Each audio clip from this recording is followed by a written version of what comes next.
You may laugh, but one of the things that's important to a lot of people is how many cup holders are there? There are 8 cup holders.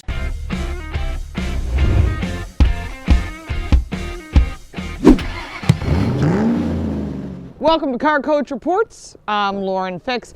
We have had a lot of requests for this vehicle because it is one of the most popular SUVs in this category, that mid-size to compact crossover. Yes, this is the 2019 Rav4 by Toyota. We have the Limited for you, and thank goodness with the snow, it's all-wheel drive. The Rav4 is redesigned for 2019, and that's good because they needed to do some upgrades, and they did listen to you as customers, and they've done that, not just with the interior, with the look, also with the interface. Let's go for a ride. Well, we had a lot of requests to review the 2019 Rav4 because it's all new. It's also one of the most popular vehicles on the marketplace, and I believe it's getting close to be #1 in Toyota's lineup. So my immediate first impression with this vehicle, it was delivered to me with all the options, of course. That brings you up into that mid-30s range.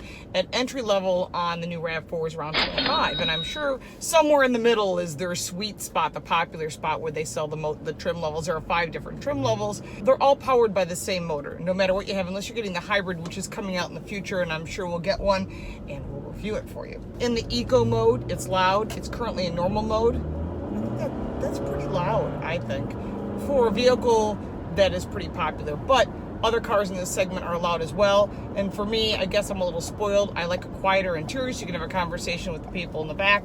And I think it's a bit loud. I think that's one of my negatives that I came across right away. I have to say the ride quality is really nice. I mean, it's a comfortable ride. It's easy to steer.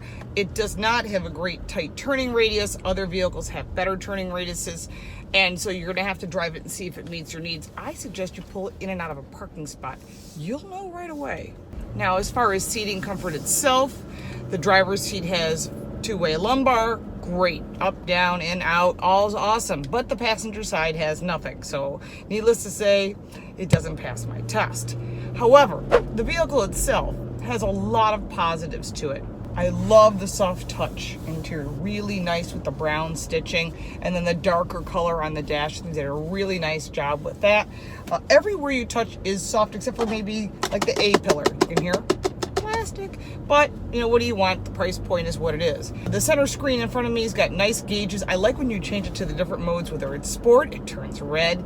If it's normal, it's white, and of course eco is green.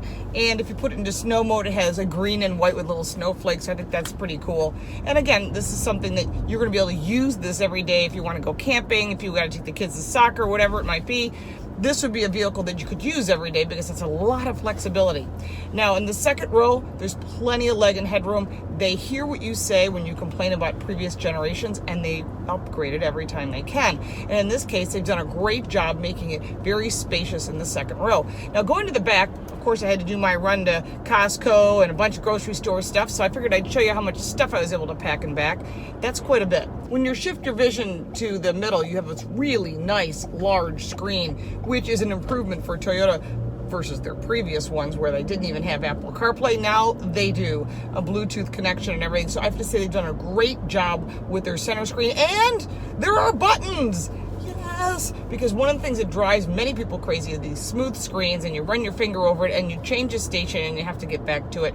So I give them a lot of credit for that right out of the box. You've got your vents and really nice big dials for climate control. So whether you've got little hands like I do or bigger hands and you're wearing gloves, you won't have any problem turning. It almost looks like tire treads, which is kind of cool on the temperature controls. Heated seats, 2-stage. This particular version does not have the heated steering wheel that we have, but it is an option on the limited all-weather package.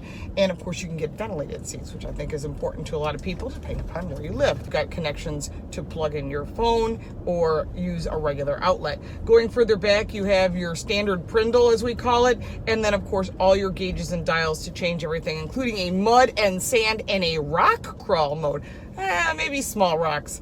This isn't a Jeep, so let's not kid ourselves. The Rav4 is completely redesigned for 2019, and they've done a really nice job. Pros, Like the ride, tons of storage, not just cup holders, but storage in the back, which is really important because you got to move things around. In addition, I like their updated technology on their center screen, which includes Apple CarPlay and Android Auto. Yes, wireless charging, excellent, almost a mandatory. And I'm really not a fan of the passenger seat. It's pretty stiff and uncomfortable. So like I said, lumbar is a very important factor. The most important thing is that you test drive every vehicle in this category, which is a very large, extremely popular category, before you make a decision, and never pay retail. It's like my standard line on telling people what to do. But if you do like this video and you'd like to see the most recent upload, just click right up there. If you want to see what YouTube suggests, and of course all of the other videos, which includes all the competition which we've driven, right down there. And if you'd like to subscribe, just click right over there. We appreciate your watching, and we'll look forward to speaking with you next time. Have a great day. Don't forget those comments.